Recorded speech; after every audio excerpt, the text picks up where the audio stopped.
Welcome to Written Concert's live music channel. My name is Christian Poladi and I will be your host for today's concert. Today marks a special occasion as we proudly present the talented students of Hunter Mill Music Studio live. Every 2 months, these dedicated young musicians step into the spotlight, sharing the fruits of their hard work and passion through the class concerts. Each concert offers a fresh and exciting program, showcasing the diverse skill and musical journey of our students. We are connecting musicians and audiences in real time, performances and music news from around the globe.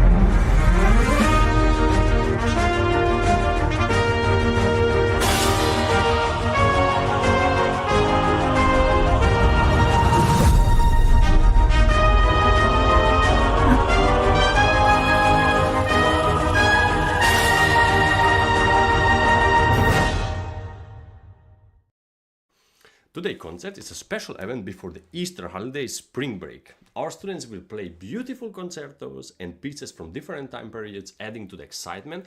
We are joined by Chris Au, a talented pianist from our team. He'll provide immediate feedback and recommendation, especially beneficial to Anna's Ouspenskaya students who already know him. We are grateful for his expertise today. Sadly, one student can't be here today, but we will watch videos of his performance. We hope you enjoy this concert before the Eastern. And in our studio, we provide nurturing for students' personal growth. We help them learn technical skills necessary to be confident players, but more importantly, we teach them the art of communication and expression through musical language. We teach our students a wide variety of repertory, both solo and in chamber music collaboration, stage presence and ability to speak publicly, artistic etiquette, discipline, thoughtful and intelligent approaching to practicing, supporting subjects such as music theory and history. Our students participate in numerous performances in varied settings, recitals, festivals, competition, presentation, skills tests, TV shows, and professional recording sessions. They perform in stages as contrasting as retirement communities at Carnegie Hall or the Kennedy Center. We hope to send our students off with a true lifelong love for music arts and strong skills which will allow them to continue to enjoy making music and bringing joy to themselves and others.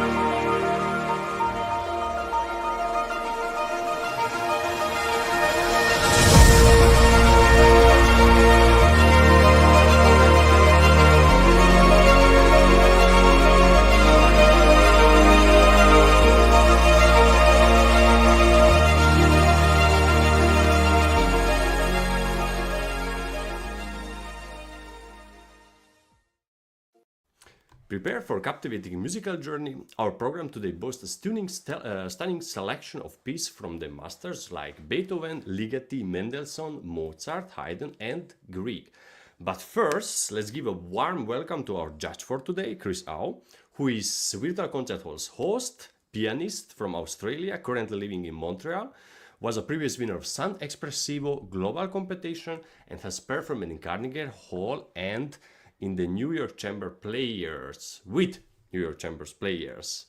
Hello, Chris. How are you? Hello, it's lovely to be here. Yes, it's wonderful to be on the other side. Usually I'm the host, and now I get Yeah, we to be switched a it a little judge. bit. Yes. Yeah, this is fun. I'm really looking forward to all these wonderful performances and, of course, to listening to Dr. Anna's students. I don't know how much feedback I can really give because they're always so well prepared and so excellent.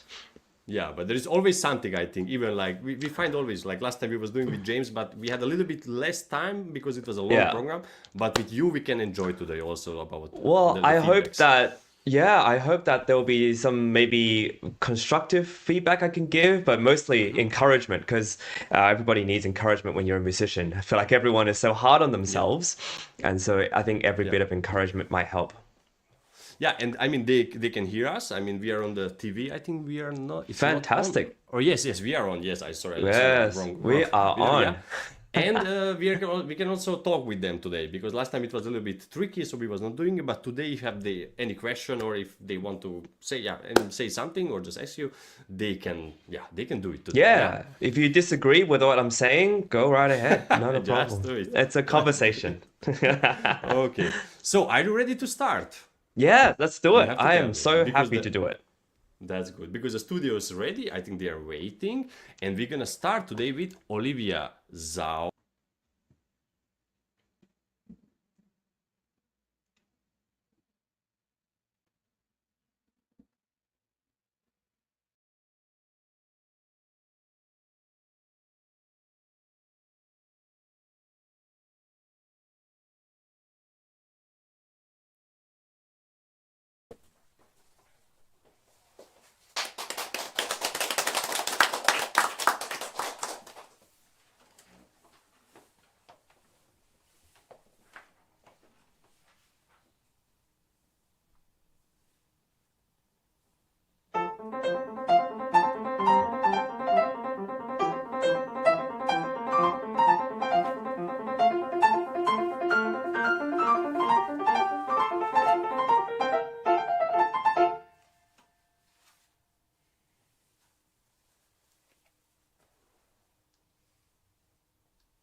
Bravo. Bravissimo.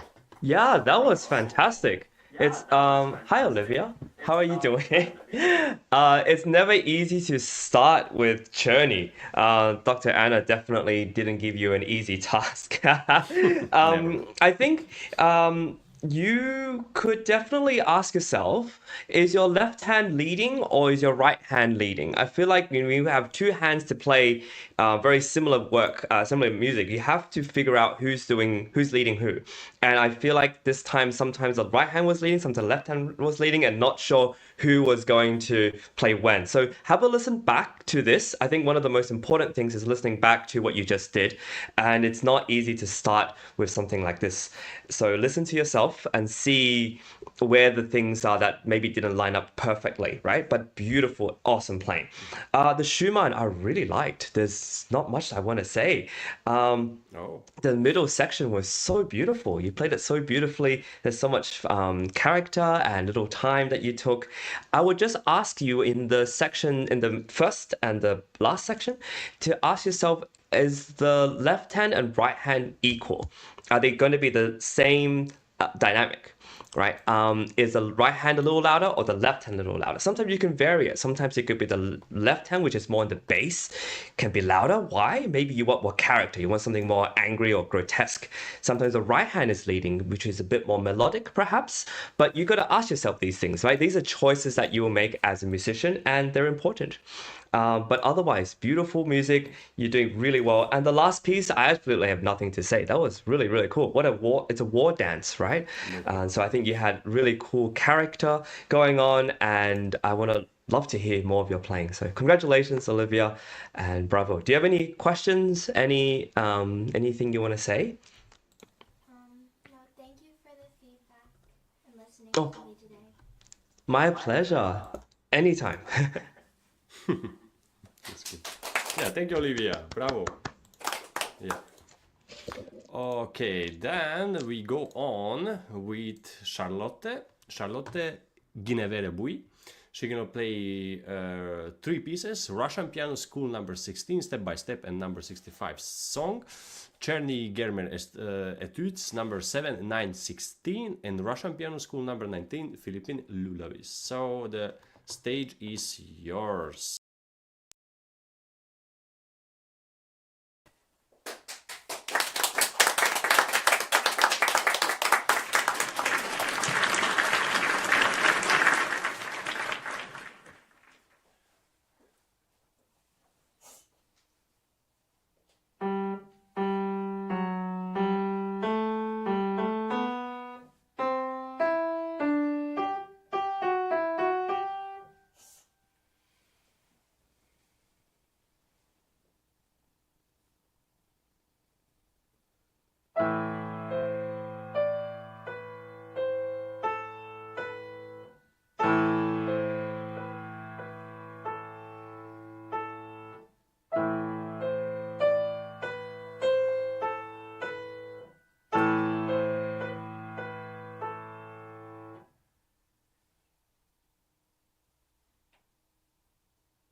Wow. Nice. That's fantastic playing, Charlotte.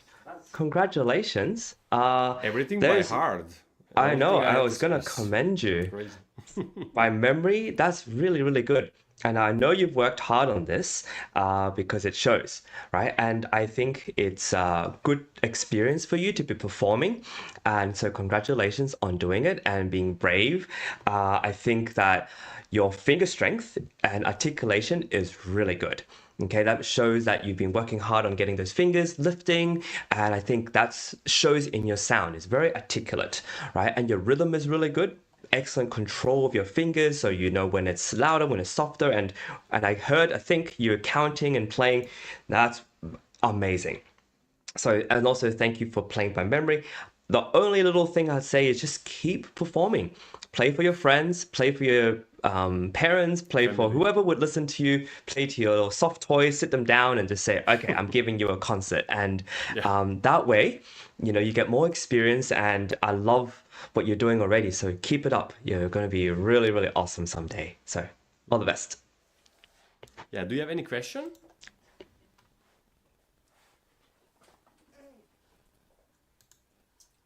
No, thank you. But thank you for taking your time to judge. Oh, hardly a pain in. Yeah, it's just so much fun. Okay, I want to hear you more. Okay, Charlotte. I look forward to next time. Yeah. Thank you. Okay, then we move on, and we go now. It's gonna be Katie Lee, and she's gonna perform Beethoven Piano Concerto number 1. But first, Czerny Opus 299, number 14, and she's gonna play. She's gonna be accompanied by Anna Ouspenskaya, the teacher, our star teacher from today, and yeah, just a moment. So Katie Lee. Okay, so the studio is ready. And break a leg, Katie Lee.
Bravo! Kate, Bravissimo, I Kate. believe either I've seen you on screen or I have met you in person. I maybe at Carnegie, you're incredible. You play beautifully and so solid, and you playing the piano is not a difficult thing for you, it seems. It doesn't seem like it's a difficult task. You have such great technique and fingers and articulation. And I don't know how new this piece is for you, but there's just a few questions I want to ask you for the Czerny and for the Beethoven, right? So um, when you start off playing Czerny, I think it's probably one of the scariest things and most nerve-wracking things to do. So the question for you really, I think, what is more important to you? Speed or playing solid, like playing without mistakes, playing without any kind of nervous energy. And when you have all this nervous energy in your belly, in your hands, in your everything, you have to ask yourself, like, in your experience as a performer, have you played better when you feel all the nerves and you just go as fast as you can, or do you play better when you take a few deep breaths and just say, I'll play just a bit slower than I normally would, right? And you'll, if you listen back, you'll realize sometimes when you play a little slower than you normally would, it might be a little bit better, but it may sound just as fast, right? Our brains trick ourselves into playing faster because we feel nervous, and so we play even faster, and our perception of speed is different. I hope you're understanding what I'm trying to say. Our perception of what we're trying to do and what we're actually doing sometimes when we are nervous is all over the place. Right. So just bear those things in mind, right? Ask yourself what's more important, speed or being solid? So that after you play that Czerny, you feel, okay, that was good. Or the other way, okay? So, and sometimes what sounds fast is not always speed. Sometimes what sounds really fast is actually just a really solid rhythm that keeps going and going and going and going and going, right? It's more exciting sometimes to play rhythmically than to play super duper fast. And I think these kind of questions and concepts apply to the Beethoven too. Now, this may be a newer piece for you, and so I commend you. It's a very difficult piece. It sounds fun and it's in C major. It sounds like a celebration. So it's really difficult to do all of the things you're doing. So I would suggest there's a particular place in the rondo, maybe in the second time that you play, that was excellent. But when you first start off, really make sure you're giving the right tempo to the orchestra, right? Make that clear to them. Right. And so listen back to what you did and see if you can conduct to it. Right. A lot of the time when I'm playing concerti, I record myself and see if I can conduct to it. Because if I can't conduct to it, then the conductor is going to lose his mind. Okay. And the other trick that I found really helpful is record my part and try and play the orchestra part along with myself. And if I can't play the orchestra part, again, it's a lost cause. I gotta work on it again, right? If you have all these really quick runs and you can't play the complement with it, or it's really tricky, you realize you're either playing too fast or you're rushing places, etc. So this is work you can do on your own as you're improving the piece. I don't want to give you like, okay, measure this, you need to fix that, measure this, you need to fix that. I think you're smart enough and you're technically capable enough to really work that out yourself, okay? I would just guide you by two things. First of all, that before you start, when the orchestra does their thing, and before you start, make sure that there's enough of that rest. You know, bump. So make sure there's enough of that rest before you start. Sometimes when we're just practicing our own parts, we forget to give enough time to the orchestra. Like, oh, whatever, the orchestra, they'll come later, right? No, make sure it's finished and then begin. The other thing is this theme goes through so many different keys, and I want to challenge you into thinking about each key as maybe a different character, a different color, a different part of the story. And it's more exciting that way, I think. He goes through different dances, different waltzes, and different things going on, and each key is a little bit special. So have a look at the score and find out like a story for yourself. What's really happening, right? And to end it all, I want to say that this rondo, something really special about the rondo is that it's almost like a magic card, right? You go play the rondo and everyone recognizes it's a really catchy theme. And then you go through a story, you go through something different. It's like you walk out the door and you go explore the world. And the audience is always thinking, when is the rondo coming back? Right? So I always honestly think every time the rondo comes back, it's magical. That's why he'll write some big crescendo and suddenly it comes back, or it will kind of do with a little slowing down and then it comes back. So I think if you can find ways in your musical journey to make the rondo, the re-entrance of the rondo a magical moment, I think you'll be very convincing. You've got everything you need here, and now it's just about putting all the little pieces together. So congratulations, and I look forward to hearing you again. Chris, Do you have any I like your questions? comments Yes. a lot, Oh, thank a you. lot. This is so cool, and I think Katie will have maybe. Okay, let's first, Katie Lee. Do you have any questions? No, but thank you for all your feedback. You're welcome. I hope it helps. I hope it helps. Yeah, it sounds like you played also this concerto Beethoven, because it sounds like you know this piece No, I like. haven't. But I have played other Imagine that you Beethoven have concerti played. and other Mozart, and it's in Yeah, a similar kind of vein, right? the way, This yeah. theme, this rondo, and we know it very well as musicians, and it's very special. Yeah, I really like your comment. I'm enjoying it a lot. So I'm Oh, also thank you. learning with you, not just Katie Lee. I'm also learning with you. You know, I play accordion, and also I can take also something from your comments. Really. Oh, my So pleasure. It's lovely okay. to hear you, Kate. I hope to see you soon. I'm sure I'll see you on stage, and maybe you'll be playing this with orchestra. So all the best. Okay, thank you, Katie. Thank you, Chris. We go on now, and the next performer is gonna be Jonathan Hama, and he gonna play Ligeti Musica Ricercata, the number 1, and that he gonna play live. And after I just gonna show, or we're gonna see a pre-recorded video, also from Ligeti Musica Ricercata number 7. The stage is yours, Jonathan.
for the video.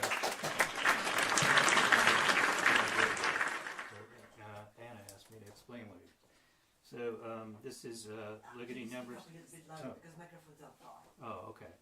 The next piece is Ligeti number 7, and I did a video with it. It's from my some backpacking that I did about 100 miles on the Appalachian Trail in Virginia last year. So in the spring, so you'll see the progression from early spring to late spring and stuff like that. So that's what's coming up on the video.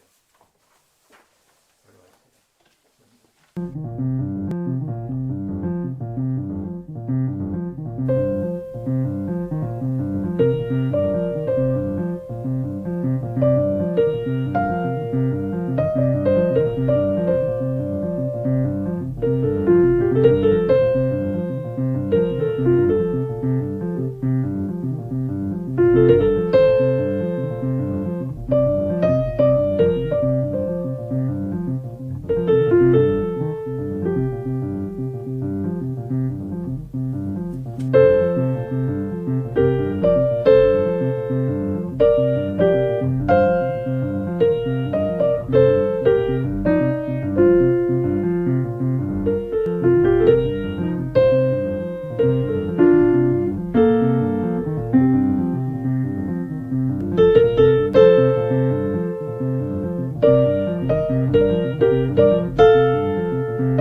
Bravo! This is Bravissimo. fantastic. I don't often hear Ligeti on Dr. Anna's broadcasts. This is really, really excellent. And you've renewed my interest in this music. For those who may be new to this Ligeti Musica Ritirata, it's a fantastic piece where he slowly, each piece introduces one extra note. And the first one, as you heard, it's just one note, the A. And A, exactly. yeah, that's it. Yeah. And you've done an incredible job of it. I would definitely listen back to what you just did, just so you know what you're doing in terms, especially in terms of the poco stringendo. I think that's tricky for any pianist, right? Like, how do you incrementally increase without it feeling like a sudden burst of speed? I think listening back and knowing at which point you want to just add a little bit more and knowing how to pace it is key to this. So that at the end, it's like it's maddening, right? I think I liken this a lot to sort of an incoming storm, or almost like a boiling water, where you're just like what do they say, like a frog in boiling water doesn't notice that it's boiling. I think that's the key to it. Like, you don't the audience doesn't want to know that the water is boiling until, oh my gosh, it's boiling, it's going crazy. And that's really, really difficult. I think that's super difficult. And I would just say, listen to yourself constantly to see whether that's where you want it to be. Because it's impossible for a teacher to say, okay, this spot, and then this spot, and this spot. I think listening to the left hand is key, being very solid about the left hand and knowing exactly where you want to place the left hand at all times. And even if the right hand is a bit off or something happens, it's the left hand. Left hand is your anchor, right? Or the anchor that slowly kind of comes up into the tornado or whatever it is that you have in your mind. I hope that helps. And good luck. Number 7, I thought you did an incredible job. There's a hypnotic quality, almost like electronic music, that left hand sort of ostinato. And you've done a beautiful job of the right hand melody. It's wonderful, and I love the pictures you put in the video. I really have no feedback on this. I think you've got a really special quality and understanding of this piece in particular, I find, and keep playing it, please. I think it's something really accessible about Ligeti's music, that even though he's of a sort of a modern era composer, his music resonates. It works, and so keep playing it for more people, so that more people can know about this incredible composer, apart from us pianists and maybe some other instrumentalists who will play maybe his solo cello piece or something. So all the best, and thank you again for sharing this awesome music. I think I might look into it. I might start playing it myself. Thank you. Jonathan, do you have any question? Great. I really appreciate the feedback. It's very helpful. All the best, and thank you. All the best, yeah. Okay, thank you. So then we move on now, and we go now with Mia, and we're gonna listen some Mozart, concerto number 12 in A major. Today just the first movement. And yeah, so the stage is yours, the virtual stage is yours, and good.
Bravo! Congratulations. Mia, beautiful playing. Um, This is a very difficult piece. Obviously, Mozart is never easy. You can ask any great pianist out there. Mozart's never easy, mainly because it's so exposed. Mainly because memory is always going to trip you up. It's always like, oh, what's happening here? What's going on here? And with you have someone as amazing as Dr. Anna accompanying you and playing beautifully too, you just feel sort of surrounded by sound, surrounded by music.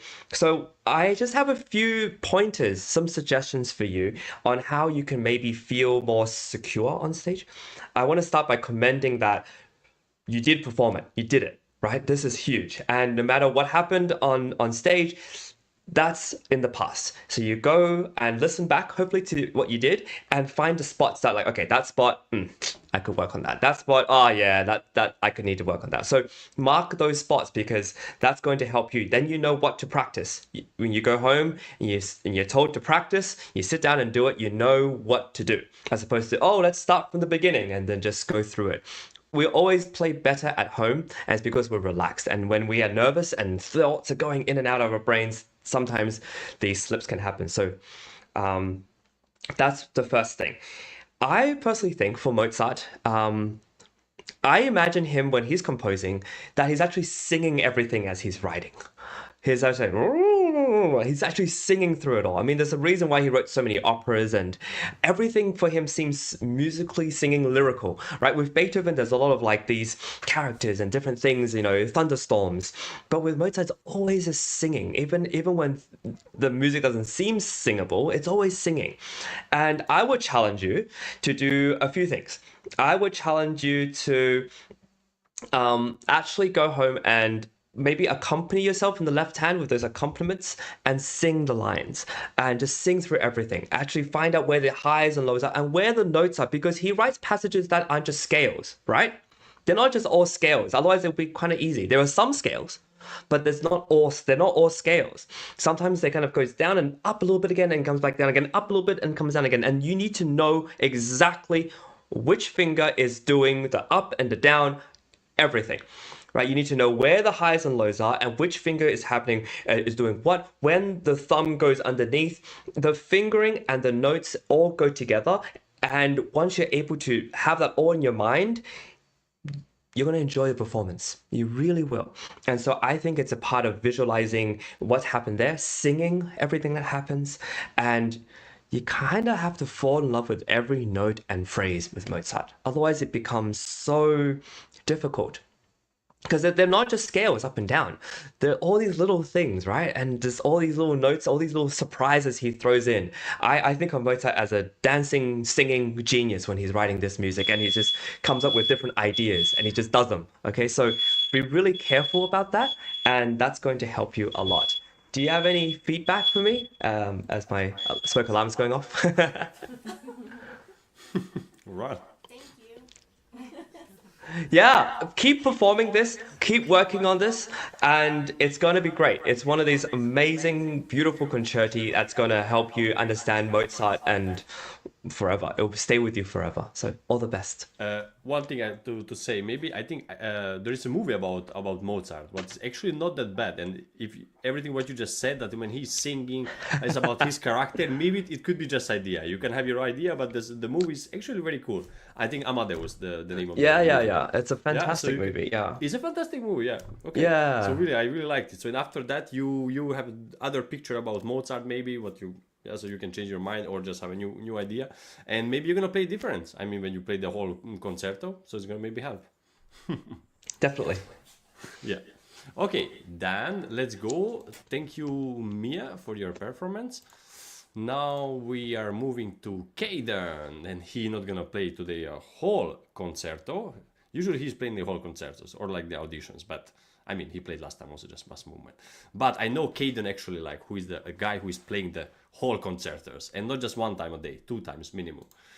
So he's gonna play today Haydn Sonata in A flat, the first movement, Allegro. Okay, Caden, the stage is yours.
Caden, fantastic. Bravissimo. That was fantastic. Really, really, really good. You obviously know this piece very well. There's very little I would actually say. Really excellent character. I really loved, especially, and for every pianist out there, this is really difficult, and I think it's a really important skill, is to be able to listen to the right hand and left hand at the same time. And actually feel like it's singing together, like those two are dancing. Both hands are dancing together, and I really felt like you did that. Excellent controlled rhythm as well. There was no rushing. There was no sort of everything was placed really well. Excellent work. Excellent preparation. The only little things. These are tiny, tiny things. When you have those little notes, those 30 seconds, those little notes that are written very small. There's a temptation because they're so small to kind of like squish them when you're playing, and because you sing everything else so well, it's these like dum, da, da, da, da, give yourself a little bit more time. I think you squish them just a little bit, you compress them so that they don't feel as singing as what you're usually doing, because all your other 16th note passages, perfect. But those they sometimes get a little bit squished. So have a little listen back to what you did, and you feel like, okay, you can just give yourself a millisecond more of time there. The only other thing I would actually suggest is to listen back to the 16 measures before the a tempo, before the return, the recapitulation. Do you know what I'm talking about? Right? There's like this kind of bum, bum, bum, bum, right? And it's very, very soft and creepy. I actually think, personally, that if you don't take time in those kind of creepy sections, it's more exciting and it's more creepy, right? It's kind of like when you're watching a spooky movie and it just keeps coming. You feel like, it's the monster, whatever, it's there, and the mist keeps coming closer and closer. Sort of like what we did when talked about the Ligeti, right? With this incoming storm, and it keeps coming, but you don't know when. I think there's a lot to be said about just keeping it simple, keeping the rhythm solid, but changing the sound like you did, playing it really soft and having it sort of eerie with the sound that you create. So, but that's a suggestion. Okay, you listen back and you decide for yourself, because you're musical enough to really make that call on your own about what you want to do with that section. Right? It's this really cool thing that a lot of great composers do. Whether it's Haydn, Mozart, or Beethoven, right? The more you play of these composers, the more you realize is that they don't want to give the secret away, right? The recapitulation is coming, and the audience knows it's coming. But when is he going to give it back to you? When is it coming? We don't know. And so he prolongs and he elongates that suspense until you finally can't take it any longer. And he's like, there we go, ba-da-da-da-dum, da-da-da-da-dum, right? And then everything's okay again. But if you change and fiddle with it too much, then you take away from what the composer already did, which is to try to stretch that sort of suspense before the surprise or the gift comes back. And so have a think about that. I would love to know what you think. Do you have any questions about that, or do you have any thoughts on it? Because your playing is fantastic. Caden, anything to say? Cool, yeah, have a listen and just decide for yourself whether that was the most convincing way you could do the 16 measures before the recapitulation. An experiment. You might record it playing it perfectly straight. You might record it with some taking time and compare, right? You're musical enough now to judge for yourself what you want to do, right? So that's what these recordings and these live streams are for. So you can listen back and decide, what can I do? Okay. Yeah. All the best. I look forward to hearing you again. You're doing really, really well. Yeah, thank you, Chris. And thank you, Creighton, again. So we move on then now to Coco Chong, and we're gonna play Edward Grieg, a lyrical piece. And okay, just a moment. So Coco Chong, the virtual stage is all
Coco, bravo. This is really well done.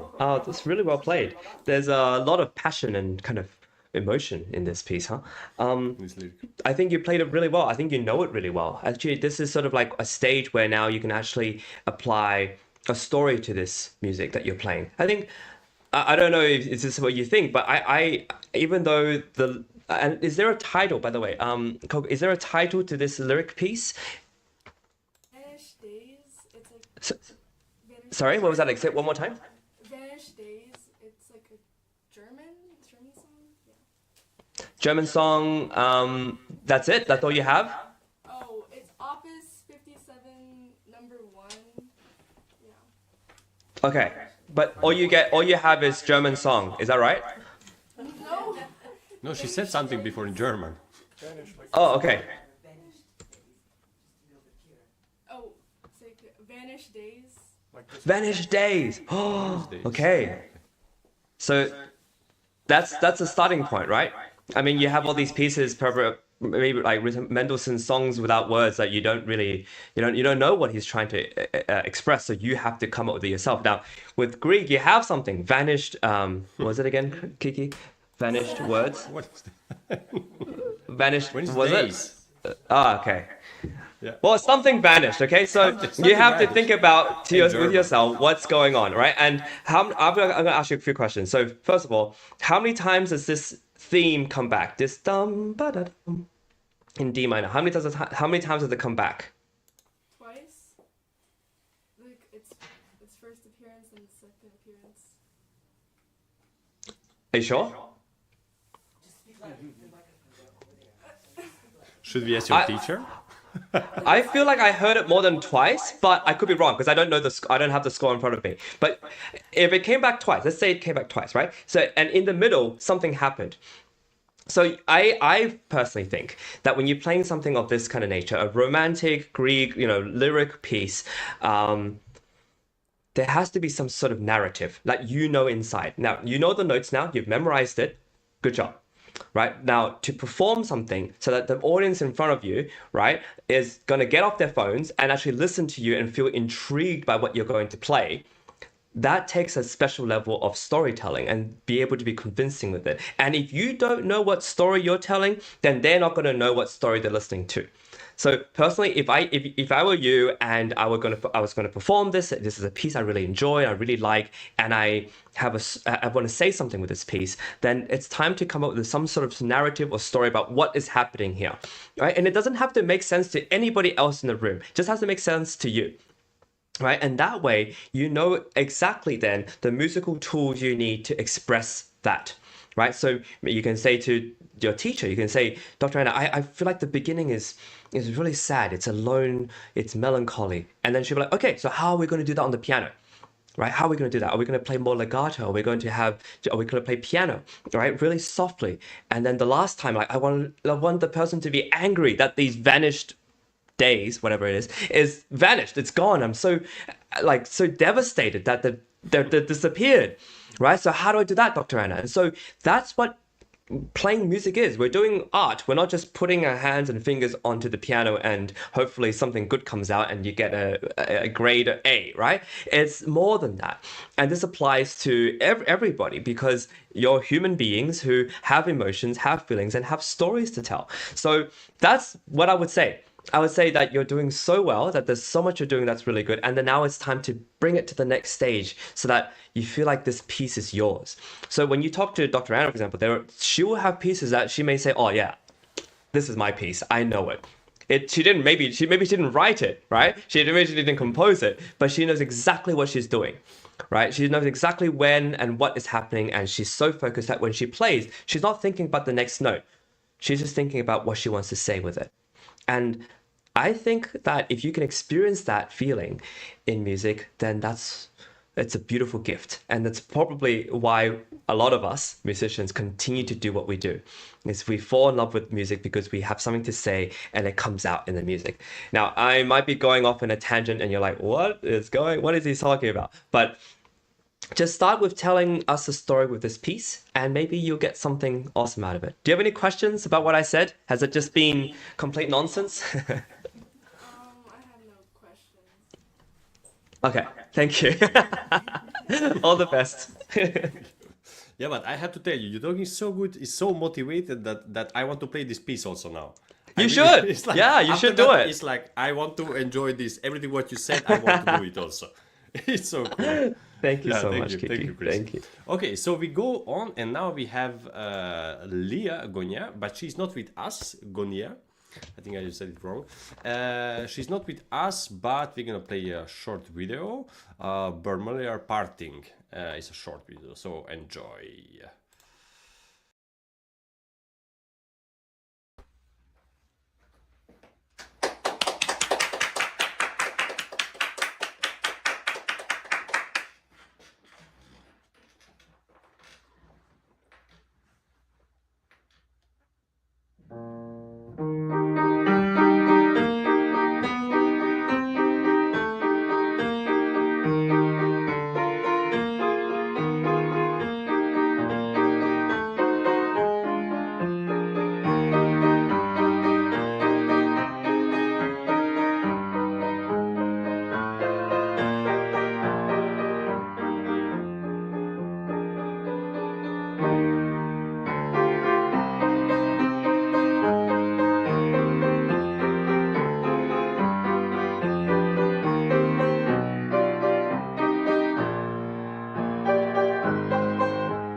Leah, congratulations. Yeah, bravo.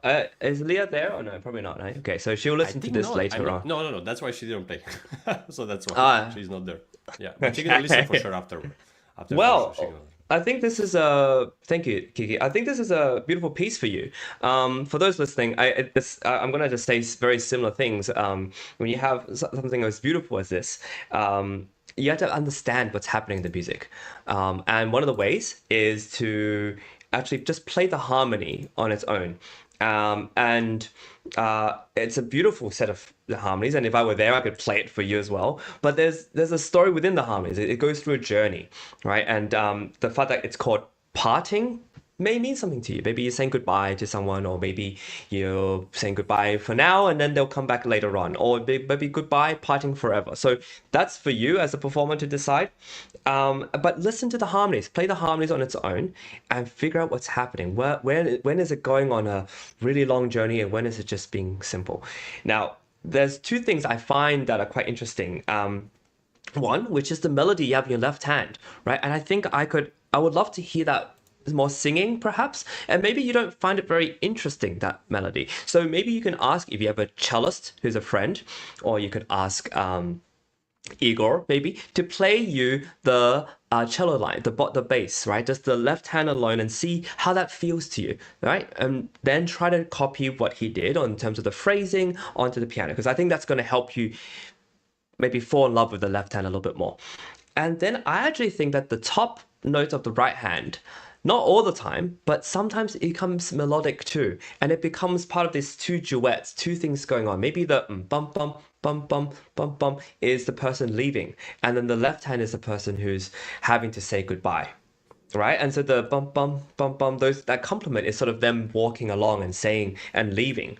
Right? So do you see what I'm trying to say in terms of this whole storytelling? Because if you want to make a short piece like that interesting, you have to know what's going on, right? Otherwise, it's just like, okay, the B natural, okay, C, okay, boom, boom, okay, just don't forget this note. Okay, then it goes down here, and the pinky plays this, and maybe it's not as interesting that way for you, right? But we all love stories, and we all love sort of ideas and storytelling. So put a little bit of that into it, and I think you're going to have a really much happier time playing it. And I think the ending was awesome, right? Those big chords, and maybe that's something else for you too, right? Have a think about that, and I hope it's helpful. Congratulations on your performance, and I hope to hear you again. Yeah, thank you, Chris. Thank you. So, and we have the last one for today. I think today is gonna be one of the shortest concert whatever was played in Hunter music, because it's always like minimum 3, 5, 7 hours. No, it's never 7 hours, but it's a lot. To the end, Lucia Tang gonna play a whole Mendelssohn concerto number 2 in D minor. So this is the first, second, and the third movement. So good luck, Lucia.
Bravo.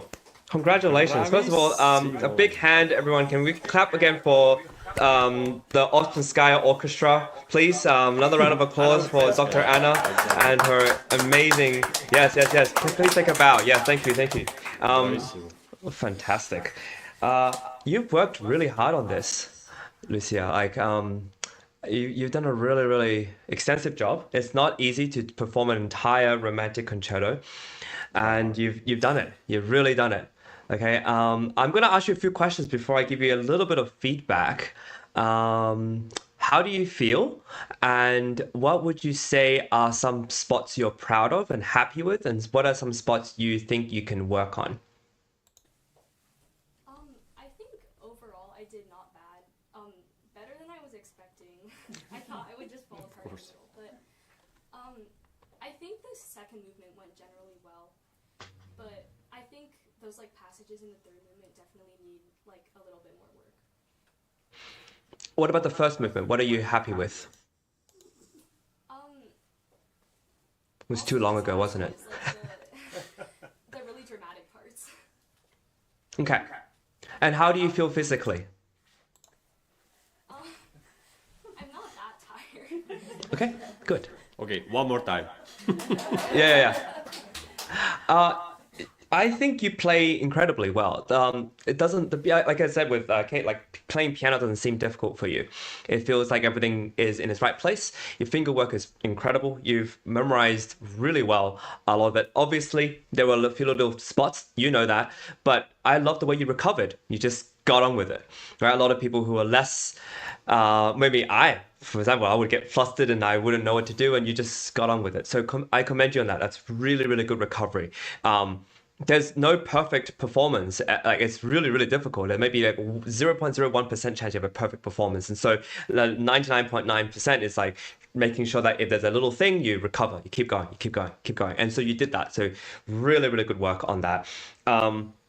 You are also extremely rhythmical. You're really like if I were a conductor, it's super easy to work with you, right? And that's a huge skill because I think one of the top reasons people win concerto competitions is how easy are you to conduct with? Is the 4 beats easy? Are you easy to follow? Do you take cues from the orchestra and you keep going and it's good? So really, really great work. I think those are good things that you need to remember about your own playing sometimes. Your finger work, memory, things, you just got on with it. Really, really great work. Now, there are a few things I want to talk about, which is you can play some of the most beautiful soft sounds in pianissimo, when like, right at the top, like a little ding right on top, beautiful. How softly can you play some of the more difficult passages? So in the first movement, there's these leggero sections, right? And those sections where I'm talking about. How softly can you play it? How lightly can you play it, right? Like you have such great technique with breaking the notes down. How lightly can you play it? And you may not be tired now, but it may be helpful if you get tired. And be really wary about watch this video, like watch yourself again and watch when your elbows sometimes I see it lock. And it happens with sometimes the second movement when you're playing melodic notes and you're just kind of doing this with your finger and it's up and down and you're not releasing some of your elbow. Just watch it yourself. See when you do it and see when you don't, right? And some of the chords chordal sections, you don't lock, and it's a really, really lovely sound. But when you do lock, listen to what sound that makes. And sometimes you may want that sound if you need a really strong sound, but maybe not all the time, right? So look back and really pinpoint those spots and look at what you're doing there. I think of sometimes our elbow and our forearms as sort of like the bow of like a cello or a violin, and it needs to connect from one note to the other so that you have a really beautiful line. Because as you probably know, the piano is a percussive instrument, right? There's these hammers that's hitting strings, and so how we hit the hammers on the strings, how we direct our weight, our arm weight and our body weight and our shoulder weight can really influence the sound we create on the piano. I want you just to have a think about that as you're playing, because there's no problem with your technical facility, right? But now it's like melodically, how can you make these things better? The other thing I want to bring to your mind is when you have repeated notes, repeated melodic notes in maybe the first and the second movement with dum bum ba ya, I feel like for my ears, you're always playing kind of exactly the same. Like every repeated note sounds the same. Do you know what I'm talking about? Those repeated notes they're melodic, right? They're in kind of quarter notes, they're repeated. And I want to just challenge you. Like, do you think it's crescendoing into the next measure? Do you think it's getting softer? Is it exactly the same? Because sometimes it is. Sometimes it's like bells. Like Rachmaninoff has these big bell sounds and it's always these big gongs and they can be exactly the same. But is it always that? Is that what you really want? Is that what you're really intending? I want you to listen to those things to really know exactly what you're trying to do. I would just say for when you have melodic sounds that are expanding and getting larger, instead of locking your elbow and feeling like you're only doing the sound from your shoulder down, feel like you're expanding, that your whole body is expanding, and that you can use more of your upper body and your weight to be able to play those sounds. Now, this is something a little bit more advanced, and you definitely talk to Dr. Anna, your teacher, about this, right? Because sometimes when we grow up and we're kind of, slender and petite, maybe when you're a few years ago, you have to use whatever finger weight you can do. But now as you're growing, you have more body weight, you have more to use, you're taller. So you can use more of that to help you make sounds and make beautiful sounds, vary your sounds. So that's what I got. Have a listen for yourself though, because I don't entirely trust my headphones and what I'm receiving. Have a listen for yourself to really know what you're doing. I think it's really great to have teachers and judges or whatever to help give you suggestions, but you are your best teacher, really, because you know by now what you want to do in the music, and if you don't, ask a question and then really figure out, is this exactly how I want to play it? Is this exactly how I want it to sound? And the more you ask yourself these questions, the more you actually improve and the more aware you are. It's sort of, have you seen dancers when they are rehearsing? They're always, like ballet dancers, they're always looking at a mirror. There's always mirrors around. They're always looking at themselves. They're always watching themselves. And I think pianists, we don't do that. I think maybe some violin string players, they practice in front of a mirror and so they can kind of see, but pianists, they don't care. They're not doing this. They're not playing like this and looking at themselves. So it's something just to bring to your attention, right? The more you know, the more you're aware of, the more you're able to actually enjoy yourself on stage. And so that's all I have to say. Congratulations on such a great performance. You played a really great performance of this Mendelssohn concerto.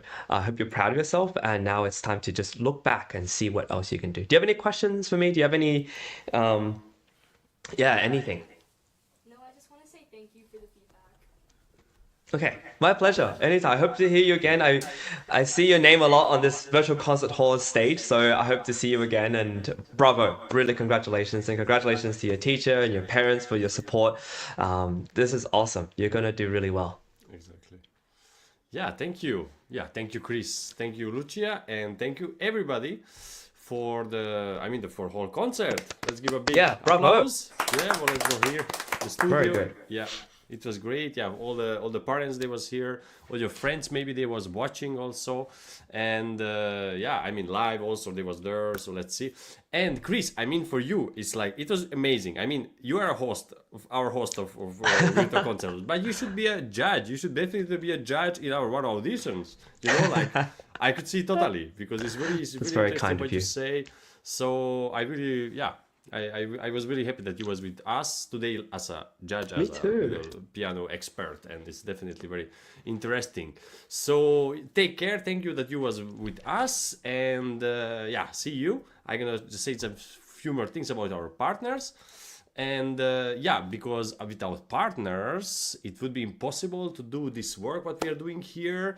You can see this organizers and supporters, orchestras, studios from all around the world. Definitely a lot in US, but Europe, New Yorkers Orchestra.